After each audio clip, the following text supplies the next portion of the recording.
Assalamualaikum warahmatullahi wabarakatuh. Seluruh bangsa dan setelah ini jumpa lagi di channel Jagat Lupitu. Semoga dalam keadaan sehat, tak kurang satu apa, rahmah barokah salamah Allah curahkan untuk kita semuanya. Ini saya sampaikan dakwah Bang Haji Rhoma Irama. Saya sangat senang sekali atas dakwah beliau yang luar biasa. Ya, runut menyampaikan awal dari podcast sampai di telepon Habib Rizik, podcast sama Rumel, ya, Guru Gembul, Kiai Madudin, dan semuanya diceritakan dengan runut.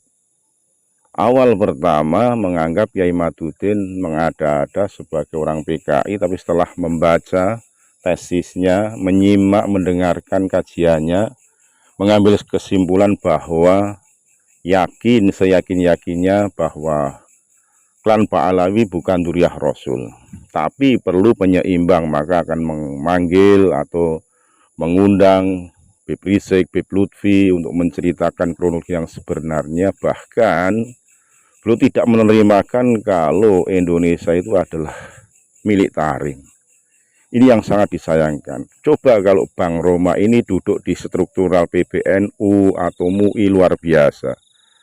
Orang PBNU, MUI perlu orang seperti Haji Rhoma Irama ini. Luar biasa, berani, runut, tidak goyah, tidak rikah, tidak rikuh. Walaupun para habaib adalah sahabat-sahabatnya, tapi kebenaran, kejujuran di atas segala-galanya. Luar biasa. Saya salut dengan Pak Haji. Tidak berlama-lama, pasti kalian menunggu. Mari kita simak pidato Bang Haji Rhoma Irama. Sekali lagi mohon maaf yang kami hormati Nusantara milik kita. Assalamualaikum warahmatullahi wabarakatuh. Kita umat Islam Indonesia dihadapkan dengan sebuah permasalahan yang tidak kecil, permasalahan yang besar, yaitu mengenai isu nasab. Ini nasab ini berkaitan dengan nasib ini. Ya, isu nasab ini pertama muncul dengan adanya tesis Kiai Haji Imaduddin Utsman Al-Bantani. Kenapa beliau mengadakan penelitian sejarah tentang kebenaran zuriat Nabi yang ada di Indonesia? Beliau terpanggil karena melihat arogansi oknum habaib yang tidak sesuai dengan akhlak Nabi Shallallahu Alaihi Wasallam. Misalnya saja yang marak kita dengar di media sosial bahwa seorang habib yang bodoh itu lebih mulia daripada 70 ulama yang alim. Ada lagi yang mengatakan kaki seorang habib yang bodoh lebih mulia dari 70 ulama yang alim. Kemudian ada lagi berita-berita khurafat yang disebarkan, didoktrinkan kepada umat. Misalnya saja yang sesungguhnya ini merendahkan Rasulullah Sallallahu Alaihi Wasallam, bahwa mereka mengatakan leluhur mereka Imam Fatih Al-Muqaddam itu mi'raj 70 kali satu malam, tiap malam mi'raj 70 kali satu malam menghadap Allah Subhanahu wa taala. Artinya ini merendahkan Nabi kita Muhammad SAW, karena Nabi kita Muhammad SAW seumur hidup cuma satu kali mi'raj.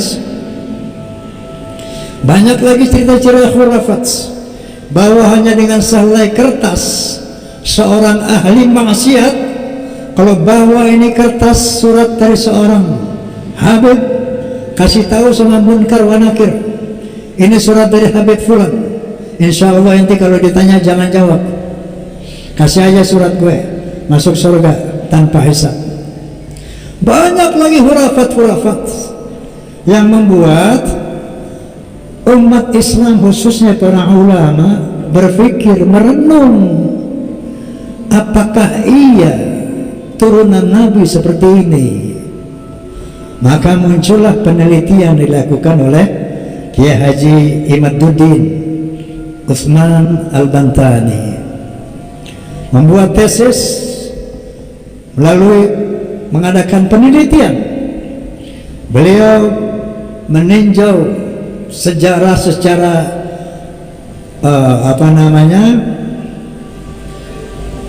tulisan tangan itu manuskrip. Manuskrip itu sejarah yang berdasarkan tulisan tangan. Itu dari abad keempat, kelima, keenam, ketujuh, ke-8, ke-9 awal. Apa yang dicari oleh beliau? Yang bernama Ubaidillah, yang melahirkan Alawi, yang kemudian mengembangkan Bani Alawi, turunan Alawi. Ini yang diselidiki oleh beliau, diteliti oleh beliau. Apakah ada yang namanya Ubaidillah sebagai anak dari Ahmad bin Isa? Maka ditelitilah. Abad keempat dilihat cuma 3 anak Ahmad bin Isa, yaitu Muhammad, Ali, dan Husain. Abad kelima diteliti lagi, cuma 3 anak Ahmad bin Isa, Muhammad, Ali, dan Husain. Abad ke-6 diteliti lagi sampai 7, 8, 9, cuman ada 3 anaknya Ahmad bin Isa yang notabene adalah turunan Nabi, cucu Nabi. Ternyata baru di abad pertengahan 9 baru muncul itu yang namanya putra keempat dari Ahmad bin Isa yang bernama Ubaidillah. Inilah bahwa diyakini oleh Kiai Haji Imaduddin bahwa Ubaidillah ini dicangkokkan karena tidak terkonfirmasi dari 5 abad ini. Tiba-tiba muncul anak yang keempat dari Ahmad bin Isa adalah Ubaidillah. Nah, kemudian muncullah beberapa analisa dari ulama-ulama yang lain yang membenarkan tesis Kiai Imad. Saya nih muhibin kelas berat. Di sini ada muhibin nggak? Woi, ada yang muhibin nggak? Kalau ada, lewat lo sama gue. Aneh jadi muhibin dari kecil. Ya, saya muhibin ini dari masih muda udah muhibin. Sampai sekarang umur saya 35 tahun masih muhibin. Berapa umur gue sana?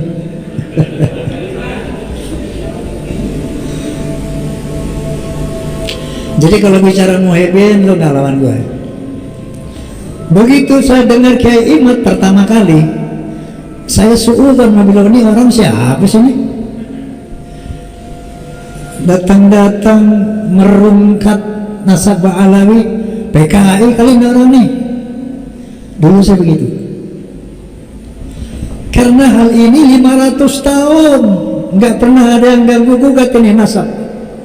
500 tahun dari abad keempat, 5, 6, 9 sampai ke-9 nggak ada yang ganggu gugat dengan yang kutak-kutik. Ini siapa orang yang berani-berani kok merungkat membatalkan nasab Alawi sebagai zuriyah Nabi? Maka saya pun terpanggil untuk meneliti.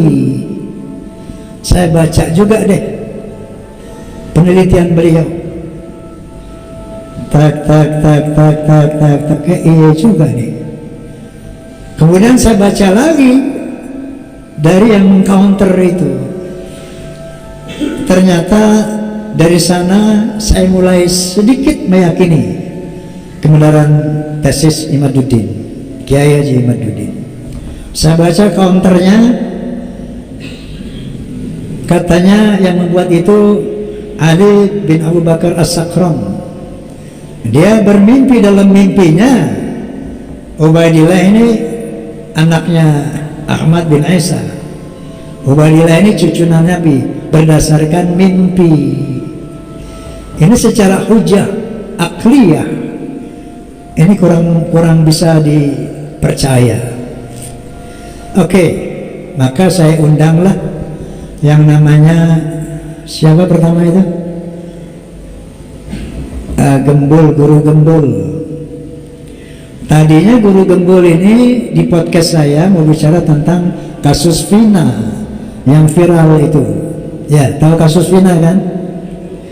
Tadinya mau ngomong itu, tiba-tiba nyeletuk saya nih, teringat sama Kimat. Menurut ente nih Guru Gembul itu nasab Ba'alawi bagaimana menurut antum? Ini saya pertama kali tanya orang di luar Kiai Imaduddin. Kalau menurut beliau nih, kalau saya lihat dari daftar Ba'alawi memang ada kejanggalan-kejanggalan di dalam. Janggalnya bla bla bla bla bla bla bla bla bla. Anda yakin? Saya yakin. Anda sudah lihat? Sudah lihat. Jadi mereka Guru Gembul sudah meninjau dari Ba'alawi susunan nasab itu. Menurut beliau ada beberapa kejanggalan. Dari sana saya tertarik untuk saya ditelepon Habib Rizik.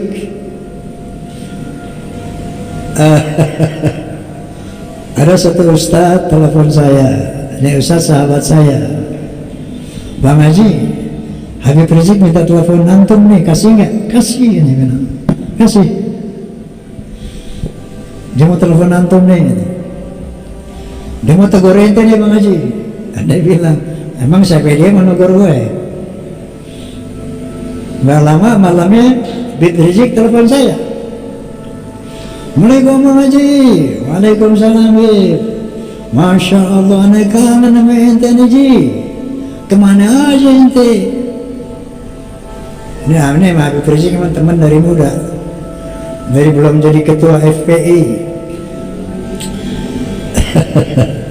Teleponan dia, Ji ente hati-hati Ji, ini para Ba'alawi ini semua cinta antum. Ada yang bilang sama, Anda juga cinta Ba'alawi. Cinta baik. Coba hati-hati, itu jangan terjebak sama orang-orang jahat. Habib Rizik maksudnya gitu, jangan terjebak sama orang jahat. Nah, coba itu ente undang tuh Gus Romel, dia bisa mengcounter tuh Imaduddin. Baik, sebelum ente minta, Anda udah jadwalkan tuh Gus Romel, besok dia podcast sama Anda. Seperti itu, dan selanjutnya dan selanjutnya.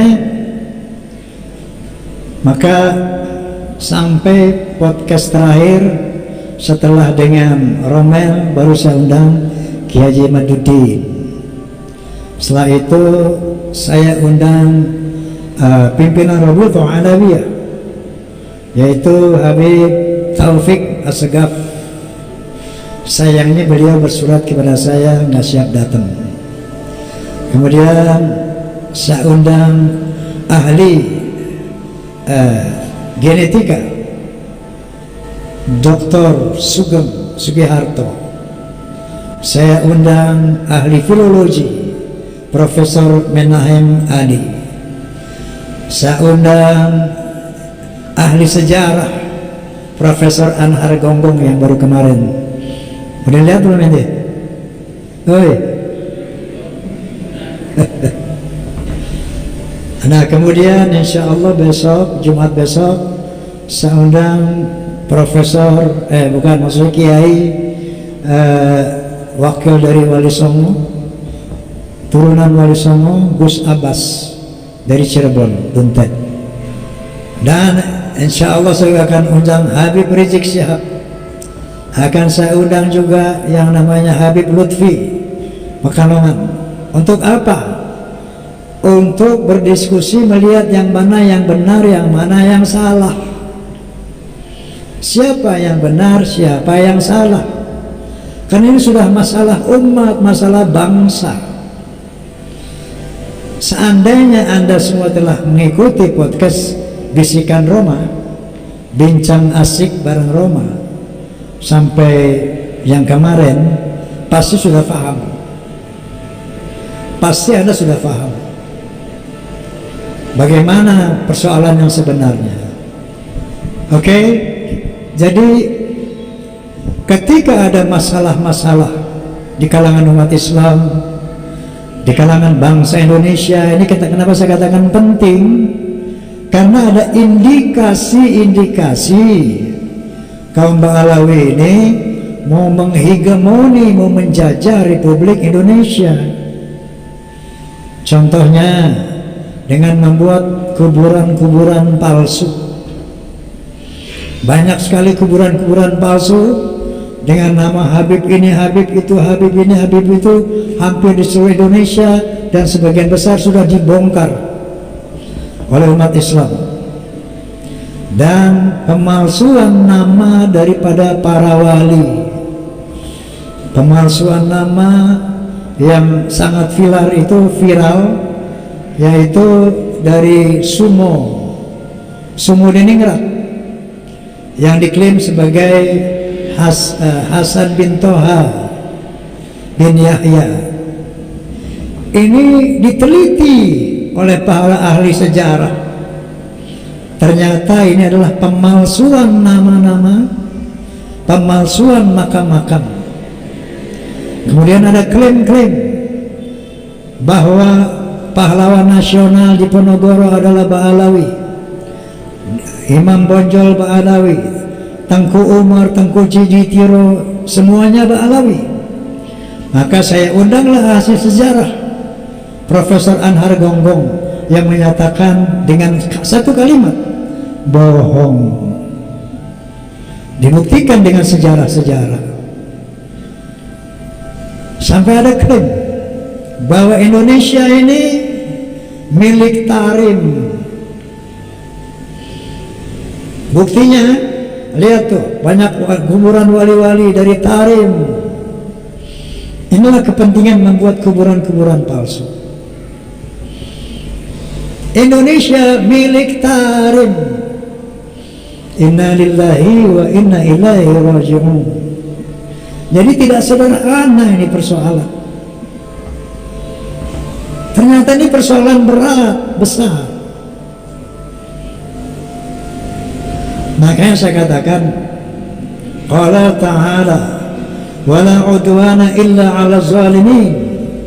Tidak ada musuh kecuali buat orang-orang yang zalim.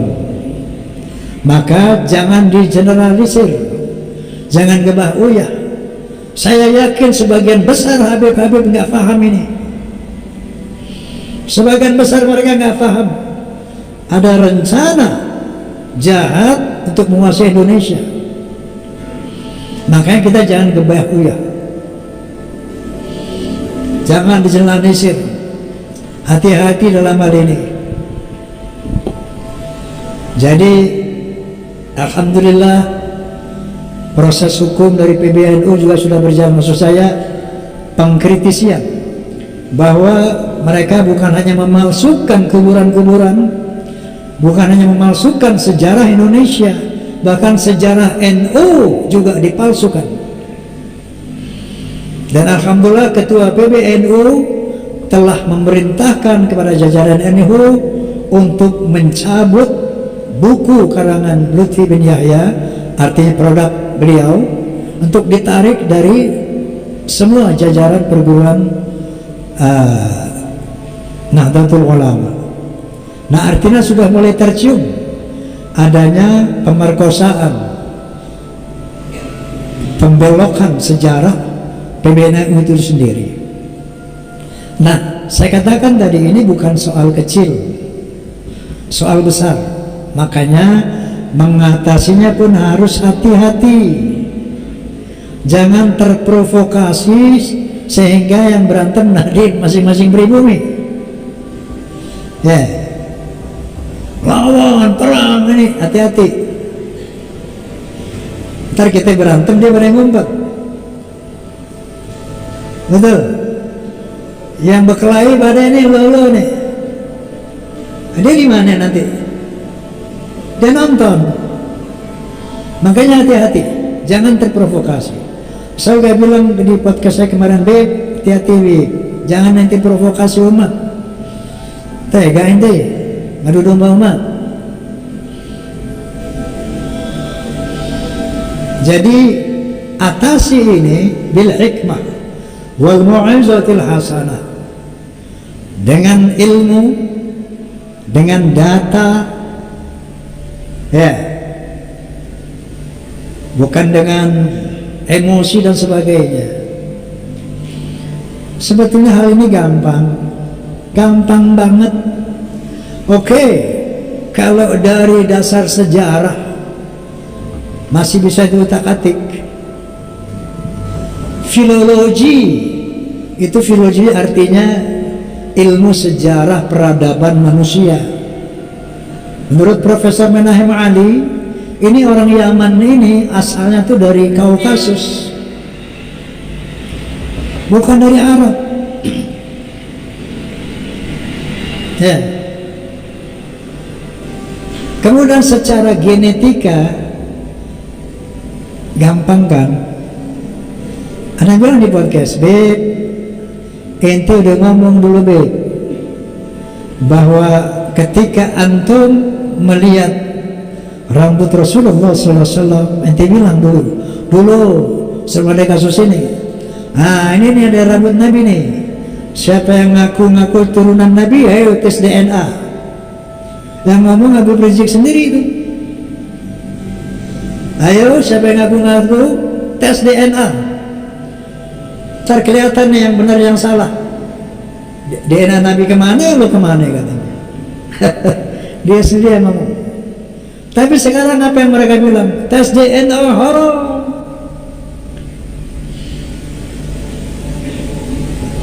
Sampai saya mengeluarkan satu analogi.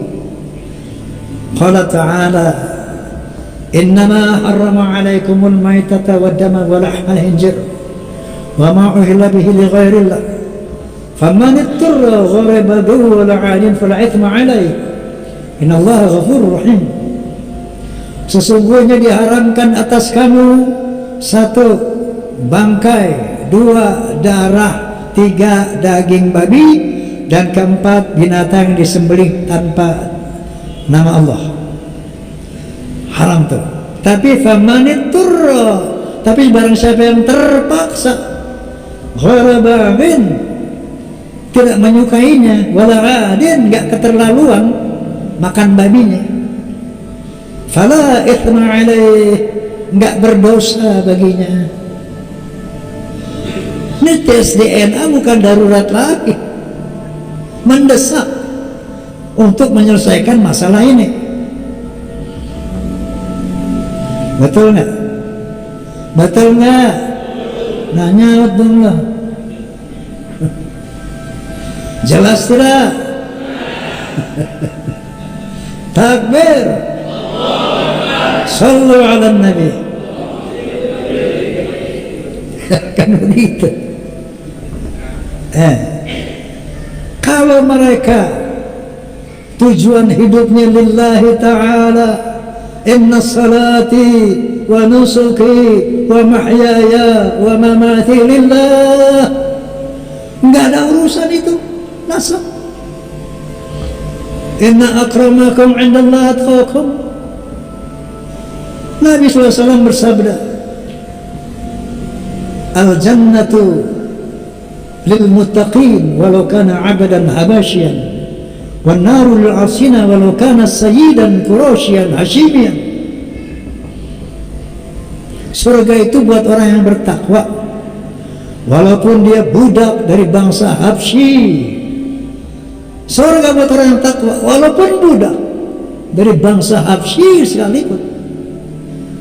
Wan naru lil asina walau kana sayyidan quraisyan hashimiyan. Dan neraka itu buat orang yang maksiat, walaupun dia Sayyid Quraisy Bani Hashim, masuk neraka kalau nggak takwa. Sampai-sampai Rasulullah SAW bersabda, "Lau anna Fatimah bint Muhammadin sarqat laqata'tu yadaha." Anaknya sendiri nggak ada privilege, apalagi ente. Jauh banget Faham? Faham? Masya Allah. Jadi kalau memang tujuan lillahi ta'ala, ada apa yang nasab sih? Oh, nasab saya bukan ini. Oke. Selesai kan?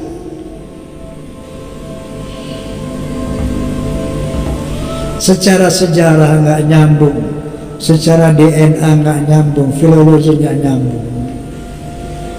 Astaghfirullahaladzim. Masya Allah para habaib, para habib, Masya Allah, ana uhibbukum, ana ni muhibbin. Habib Rizik, Habib Ali Kuitang, Habib Ali, siapa lagi itu, Habib Sehan, Habib, sahabatannya semua itu. Apakah dengan ada kasus ini kita harus putus persahabatan? Tidak. Misalnya ente Bib, terbukti bukan duriyah Nabi, so what? Kita tetap bersaudara sebagai sesama muslim, sesama mukmin. Innamal mu'minuna ikhwatun fa aslihu baina akhwaikum. Sesungguhnya sesama orang beriman itu saudara. Lemuduriyah bukan saudara. Fa aslihu baina akhwaikum. Maka damaikanlah sesama saudaramu. Inilah kira-kira tugas Fahmi Tamami.